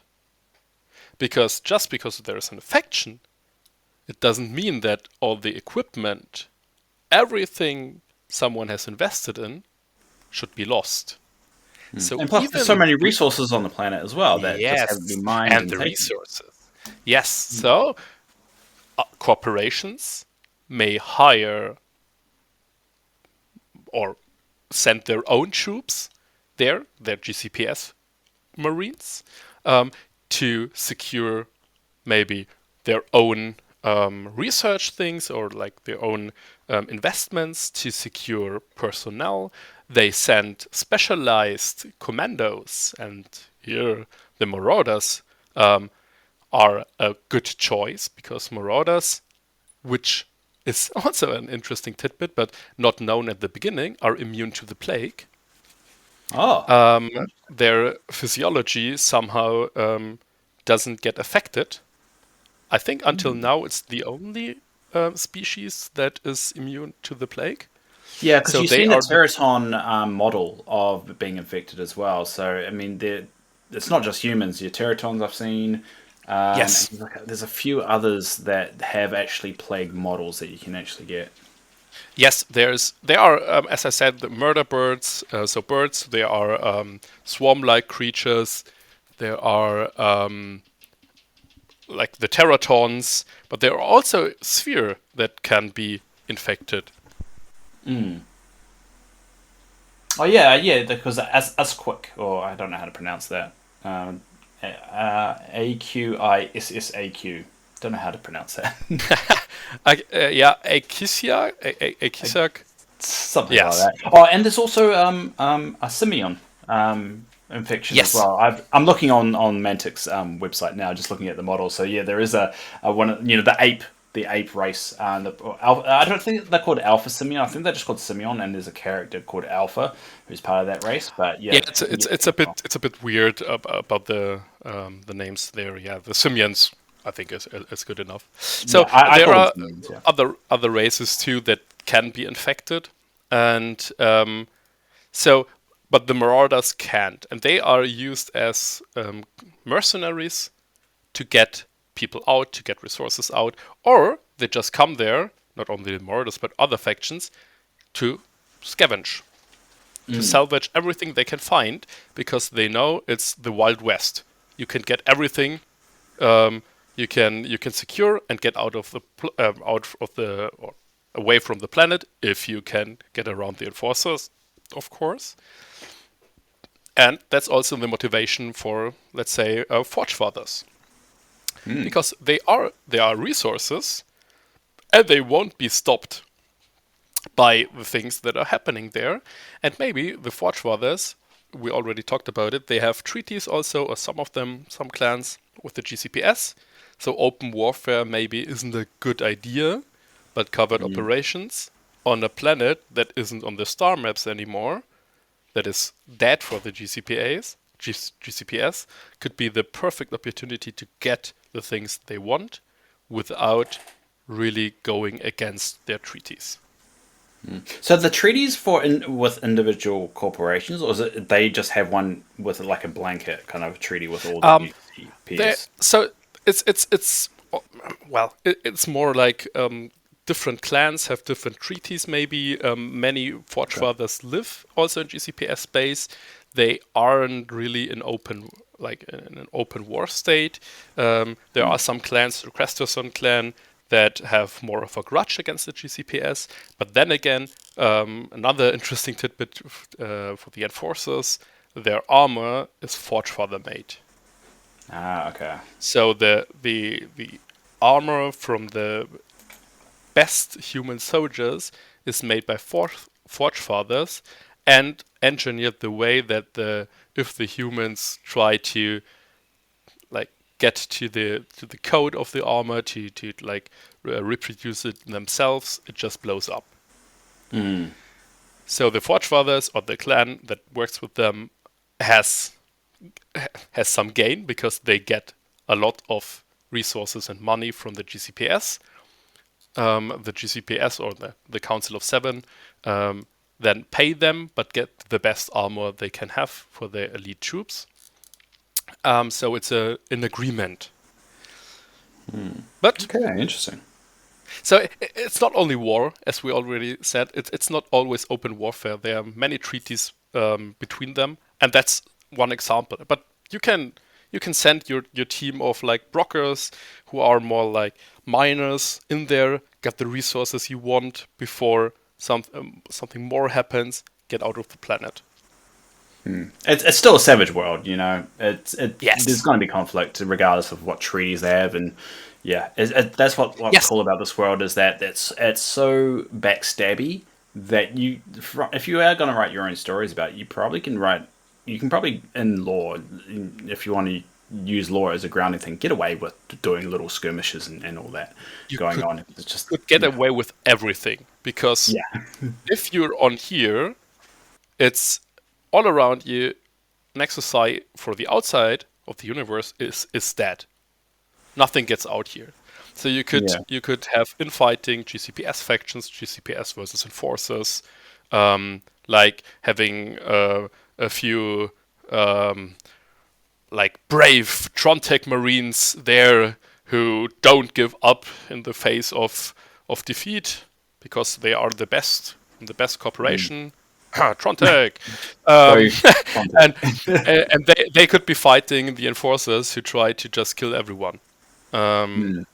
So you have every option for infights. You could even go for some Forge Fathers against Forge Fathers, different clans who want to lay claim here, but everything is unofficial, so everything So goes. it's Wild Wild West, basically. So basically, It's the really status probably is just still Wild Wild West after 10 years now. There's probably just people just trying to get a quick buck going there. A lot of kind of rogues, I guess, that's going on the planet. Just to bring it back. So do we know who developed these tablets, or is this still the mystery? Because it seems like this there's is these still a tablets mystery. spread throughout the world, throughout the galaxy. This is still a mystery, but there are rumors. Rumors spread also by the Forge Fathers, but they are also from other sources. Another motivation for another faction to be on Nexus PSI, for example, the Asterians. Okay, so what's the room? Because the rumor is that it has something to do that it's maybe made by the Asterians. Oh, Or because the Asterians. Asterians are really old. They're kind of like the elves of the galaxy. They're just really, really old, Yes, right? yes. And in their space, they have the so-called Death Arc. And in this Death Arc, there are worlds that aren't inhabited anymore, where the Scourge was a big problem, which was defeated by the Asterians, and now is a What's the very scourge? well. Yeah, the We don't Scourge know. is the name for the plague that the Asterians use. Ah, okay. I assumed that, but I just wanted Um, to make sure. Yeah, interesting. Yes, yes, yes. So they encountered them before. They quarantined those worlds that were inhabited by them and were part of their Asterian empire. And, well, somehow, maybe artifacts from that time are still on worlds outside of their empire or realm. And without spoiling too much, uh, We're a law podcast. GCPS We're supposed to spoil humans. spoil everything. Yeah, yes, yes, yes, but humans tried to get there. Humans tried to get to the Death Arc because riches could be there. It's Of mysterious. course, And they came of course. back changed. And one of the first worlds they got to was Adriana. So Ah, yeah. We'll talk I about don't that want to later. go Yeah, too, yeah, because I think we'll it's that. big enough to really talk about that. But so the Asterians see that here is an artifact on this world, and they send their forces on this world to have a look to see what is happening here, how the virus is spreading, because apparently the plague is more violent or more effective on humans than it was on Asterians back then. So maybe it evolved. Maybe the hosts are like better for them. Enhance It's them. not Yeah. really known. Interesting. So again, it reminds me of other sci-fi stories like Halo. In this case, the fact of like the Asterians are kind of like the forerunners who trapped Hmm. managed to get rid of the flood and kind of locked them away on the Halo rings, and then humanity came along, unlocked them, and caused chaos. So it's a very similar thing. It's interesting that Asterians kind of hid these tablets. I mean, for we know, the Asterians didn't hide these tablets. They could have just that could still be the source of it. Just the Asterians knew about it. That they hid them Yes. away, but they didn't protect it. So my feeling on it is maybe the Asterians didn't know it was there, but they knew of the existence of these tablets, or maybe there's a rogue faction of Asterians that made all these tablets, and they didn't find them all, and this is just another one of those tablets that they didn't find. I'm pretty sure they know about the existence, and that's why they are monitoring it. One of their biggest enemies is the plague. So right now, it's not like they are. It doesn't seem like they are playing some kind of game and looking what happens, because they want balance, and the plague is something that can bring the galaxy out of balance really quickly. One of the oldest enemy. But how that went to be, maybe they created something like, a slave race. They wanted something, some worker class. They created this thing by accident, or if they wanted to use something. We don't know. The Forge Fathers are hinting, when they when they are speaking about these things to the GCPS, that the Assyrians are behind that because of their own grudges. So maybe we have like the old trope of elves and dwarves a bit here. I mean, But I it like kind that of, there is interaction. yeah, it kind of, when I think about it, it's kind of like that's a story that a book similar to like the Rise of Celestians that we could explore, is that they could explore, that Asterian plague kind of, or the scourge as they call it, of that time, and find out a bit more. There's definitely a lot of cool history there yet to be explored and explained, and that's actually really cool. I really didn't know that connection with the Asterians. It's Oh, interesting. So interesting. So we've got the plague, we've got the forefathers, we've got the Marauders, we've got the Mysterians, we've got the GCPS, we've got the Enforcers, and we've got Mason Lads. We covered. There was a lot of factions involved here. That's actually quite a Really, lot. yes. Yeah. Yes. So, I mean, most of the main factions are in there, of course. Some are missing, actually. So the Veer-myn, for example, aren't protagonists on Well, Nexus not PSI. that they're not exactly like an organized race though. So they just pop up wherever. Yes. So it just happened that maybe it's just because Nexus PSI wasn't like colonized Established. long enough. Yeah. Yes, because they tend to pop up in places where humans or even Forge Fathers or other races like are settled in for a longer time. They can hide in canalizations or in the starships and so on. So they didn't make an appearance here, but many of the other factions did, and it was like one of the starting points, I think, personally, for like also the newer development and also the bigger conflict that is now happening across the stars, because also other conflicts between other factions, not only the GCPS and factions, but between other factions, are growing now. I mean, we are talking about a war game, so Yeah, there has to there's be always a conflict. Yeah, growing but threat. this is Yes, and basically there have to be more basically. conflict. So you're saying this is the catalyst, essentially, that's now spawned off a lot of different conflicts. I would say so. It's there were many other important events before, but Nexus Psi is like a good one, or maybe the best example for a catalyst event where everything is set in motion. The factions are trying to get control about different spaces in the universe. The plague is spreading faster. The plague is one of the biggest threats until the Night Stalkers. Mhm. Um, and many factions have to deal with that. Mm. And it's also a point where it's made clear that the enforcers and the containment protocol didn't work out as expected. Mm. Because if we're looking at like the status quo now, how it's like in our 10 years around later point, um, the many enforcer patrols were diverted to the planet. There were Mm. many others brought in there.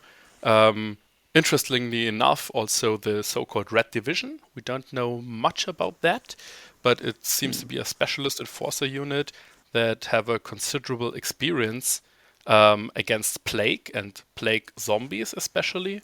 They were fighting Ah. in the Arclight cluster, so there were already specialized forces. They were brought in, but in the end, the gates were too big. Plague Yeah. and other ships came through. Um, It's still quarantined. There is still a big presence of enforcers and enforcer ships, but the orbital containment grid wasn't just good enough. Yeah, to stop them. So, Um, so it's yeah, clear that the GCPS has, in secret anyway, has been fighting the plague, and they've tried so hard to, one, keep it out of the public eye because people didn't know about it, and two, just try to contain it. That's why they had these protocols in place, and they already had established a really good rule for them. It's just this is one of those scenarios that the someone else got involved, or some a corporation within the GPS got involved, and they couldn't hide it anymore. Basically, they tried to stop it, but there's based on how they've set up their universe, there's only so much you can do. So yeah, yes, it's very interesting to know that there is a history of the plague before here, but this is when the plague really got exposed to everyone, and everything. exactly. So now it's getting, or since Nexus PSI, it's getting out there. Rebel Yeah. networks are spreading the word. There is something. They are lying to you, and so on. And even the big ads for the newest Red Ball or newest drink or whatever just can't hide the fact that the people in the GCPS slowly are hearing about more and more planets disappearing, about creatures lurking, changing, and so on. So contracts from corporations, contracts for maybe um, mercenaries being made. So it's a bit of a state of unrest. And I think it's also a point where we can say the reps are growing in strength because it's also helping them to establish not only the anti-corporation thing, but also there are bigger threats out there.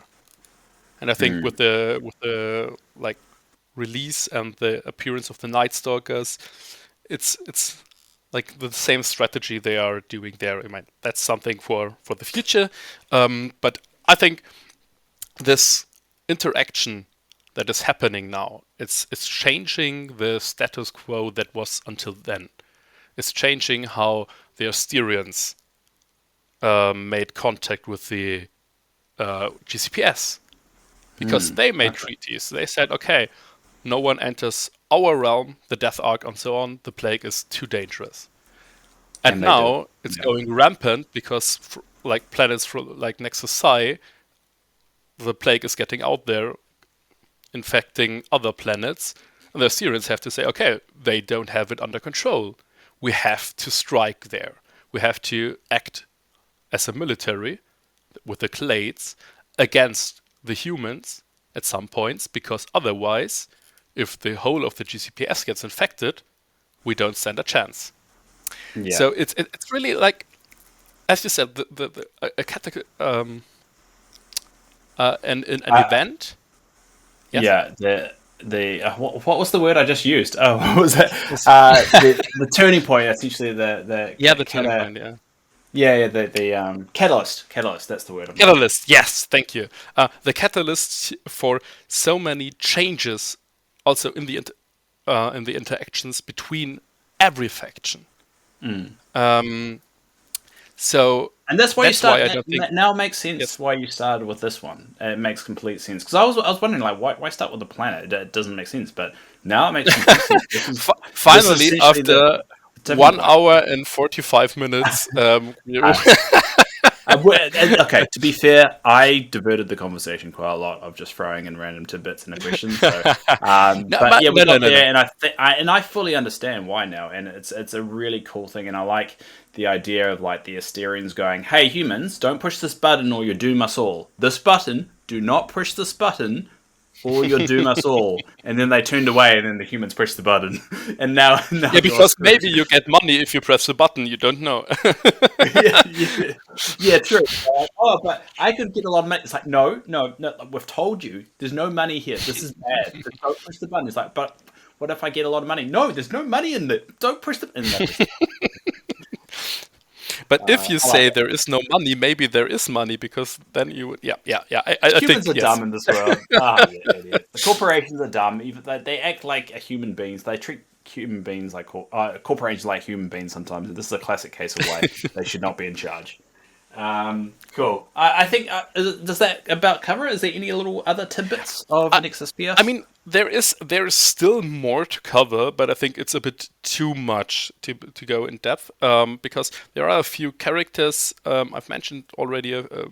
Gail Simmons and Recon N3219, for example, but there are others from other factions who made their appearance there, who are still around now. Um, We and could do a there are a follow-up few episode. details, Yeah.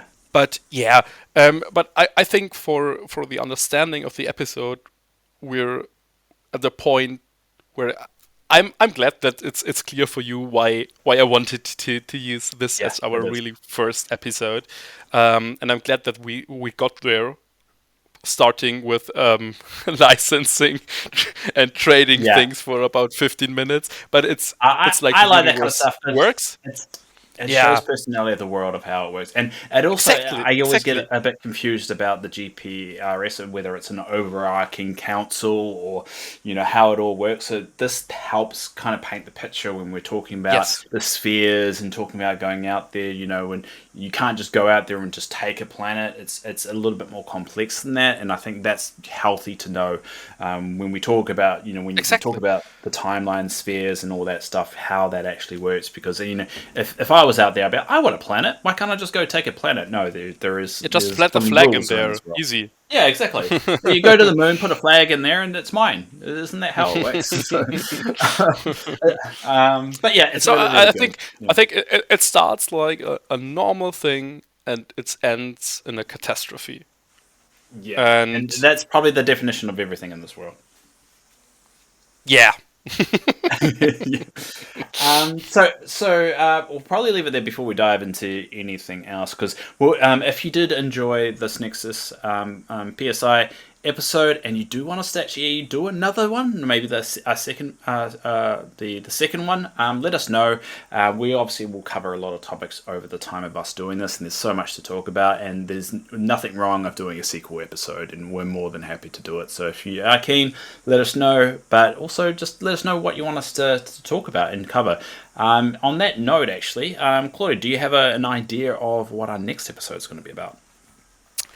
I mean we've talked about it quite a lot right now. I think we started with the plague as one of the maybe main factions we discussed, besides the GCPS, of course. I think a good next point could be the Adriana incident, Oh, which okay. is the first interaction with the plague and the GCPS, and then the interaction between Asterians and the Council, and how they work out their The differences. problems, Yeah. differences, and the situation that the plague is. So it's going back a bit from Nexus I, um, but But I no, it's think good. that could be a good. We barely have touched on the Asterians. I think that's the one faction that there's a lot of meat to that we haven't really bitten into yet. So Yes, I think yes, that's a good that idea. is. I think that would be a good bridge from here to there. Then we can learn a bit about the containment protocols, and then going forward, we can think about. Also, leave us a comment. Which faction do you like to see a bit covered a bit more? Because we Yeah. could choose then an event for the uh, episode after that. Like if you want to see more Marauders, we could do more the Mandrake Rebellion, more Enforcers. Mm. We could do Project Ichiban or even the Mandrake Rebellion. If you want to see more Forge Fathers and Veer-myn, maybe um, we could Or do the races support. or planets. It's pretty much Yes. just So reach out to yes. us of what So you want so us to so cover. planets and events that are maybe linked to those races. I think there's. I mean, we're just at the starting point. There's so much potential. It's going to evolve. Um, The shows will evolve. It's just we don't really yes. know what we can talk about this, and I've got ADHD, so I'm always all over the place. Claudio is actually the one that holding this all together. But what will make you more excited about this universe and learning more about it? Or if you're already excited about the universe, what got you excited so we can excite other people? I think that's the key as well. So just look at it that way. Chuck as much as you want at us, and we'll I like doing these. This is really refreshing for me because I've learned so much about the Panathor universe. Warpath universe, I know it. I know a bit. I don't know a lot, and this is really helping fill a lot of those blanks for me. Well, I'm glad, and I think it was great. I had much fun, and I think there were many points why I like the universe, points where you found things that you maybe even didn't know that Yeah, I you did. liked Yeah, about the universe, but had a hinge like, oh, maybe that's a thing I like, and it's it has so much potential, and there is so much to talk about. I mean, correct. this Yeah, was an episode, and to be honest, Nexus PSI is. I mean, if I look at the wiki page, it's not that long. no, Like there no, are even longer pages, um, but it's there are so it's a many start. connecting points you Mm. can talk about, and I think, and I hope it's something you, dear listeners, like and want to hear more about, because there are also so many characters. We could even do a follow up where we just talk about the characters Yeah, and their motivations and the motivations of their factions, even for Nexus Psi. Another thing would be we had for Dead Zone thematic lists yeah, other last. teams. Yeah, So I think we could even Blaine's do Mercenaries. We could do one. for example, we could do like an overview, take a few of them together and talk about them, because some have a bit more lore, some have a bit less. So just tell us what you like. I think going for the big events for like the next episode, like Adriana, I think is a good point, but we're always open for suggestions and also questions. Yeah, and so put your comments or questions in our social medias as well. So obviously underneath any comments on any of the Law YouTube videos, I look after the YouTube channel. So the comments, I tend to grab them. And on that note, the first episode that we did, the introduction, it went really well. We got a lot of really good positive feedback. It seems like people enjoyed it, and we also got a couple of comments here. Adrian Scott 4288 said, "Great episode. I'm really loving the lore content, especially since I've been getting deeper into the Warpath universe with Firefight and soon Epic Warpath.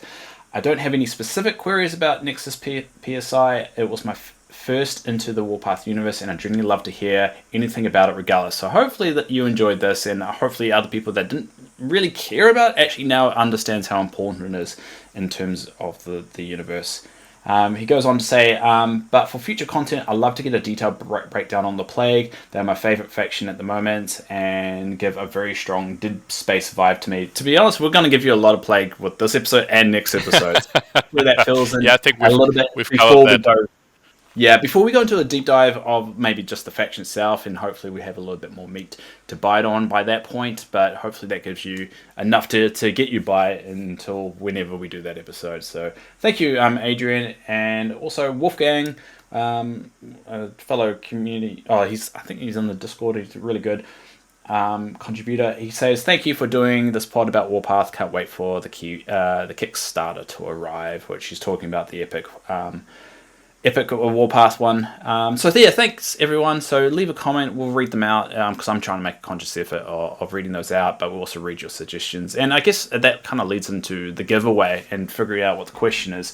So I'll give up away a hard copy of Dreadball: The Final Rush. So that's the sequel to The Last Hurrah. And so the question that I will throw out is, which race would you like to see become an actual faction in either Dead Zone or in Firefight? And so if you want a bit of a guide, if you're like what faction or what races are there that aren't there, I'll put a link to the new wiki there. We'll spend some time loading all the races into the new wiki, but you can also click the PDF or the Dreadball free PDF and just the source book. So I'll put those links in the description below. But if you want to enter the competition, put a little comment on this video on the YouTube, or send an email to the Kings of War wiki at what am I saying? Kings of War wiki at gmail.com if you want to enter the competition as well, and we'll read that out. So and if no one wins it, no one wins it, but there you go, I'll throw it out there. Yes, I'm and just having a breather at the moment. Sorry. yeah, no, perfect.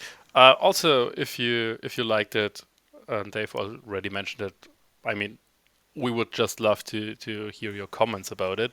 But Yeah. also join us on Facebook, Discord, Patreon, Blue Yep. Sky even. Okay. We have now our Patreon set up for a few of the expenses we have here. So if you're really enjoying all of the mob content, free to join, but no pressure there. Yeah, it helps our bank account because we do pay for the software to get better recording and a lot of things like that. Exactly. So it's easier on a wallet. It means we can keep this going a bit longer just in case we suddenly get poor. So on Blue Sky, we don't have an official MUP account yet. So, but if you follow me at Noahneer, so Noahineer on Blue Sky, I'll be posting when we release new episodes on there until we have an official account. All the links are in the description here, so your Facebook, Discord, and also obviously like us on YouTube, like and subscribe, all that fun stuff that YouTubers say. It really just helps more people come to this conversation. So, because having a conversation about this is a lot more fun than us screaming into the void and thinking that we're interesting. So. Yeah. Exactly, yes. I mean, we both like to hear ourselves talk. So I don't. I that's don't. I hate editing these episodes. They drive me absolutely insane, and that's why I'm yeah, glad yeah. when Fred does I it. I But when don't Fred doesn't do it, I go crazy. not afterwards, but while we are talking. Maybe. Like I don't hear the act myself of sometimes. the act of talking is something that I think we like both. Maybe listening afterwards to our voices not so much, but but besides that, still we hope that you enjoyed it. You want more Yeah.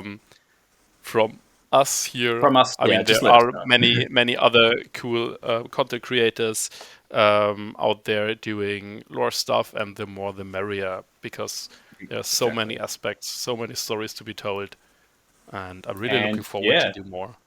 so next one, what's it called? How do you say it again? Adriana Incident. incident. I can't say it. Ad- Ariana. Let's go Ariana Grande incident. There we go. Adriana Grande, genau. Ariana Grande Yes. incident. Cool. Uh, All right, we'll leave it there. So thanks everybody. Claudia, you sign off because I'll sign off with Trontek. well, I think we've signed off already, but thank you all for listening again. It's been a pleasure seeing the positive reactions to our first one, and now we're really starting off. So Yeah. yes, keep listening, All right. and we will keep doing this. Have a And great that's it. evening or morning, because here it's evening, and with And me, Dave it's it's morning. morning. So Yeah. we're about like on the opposite 12 sides of the hours. globe. We'll cover Yeah. everything. Yeah. Exactly. And yeah, thanks everyone, and I hope you have an amazing week. And this episode was brought to you by Trontek.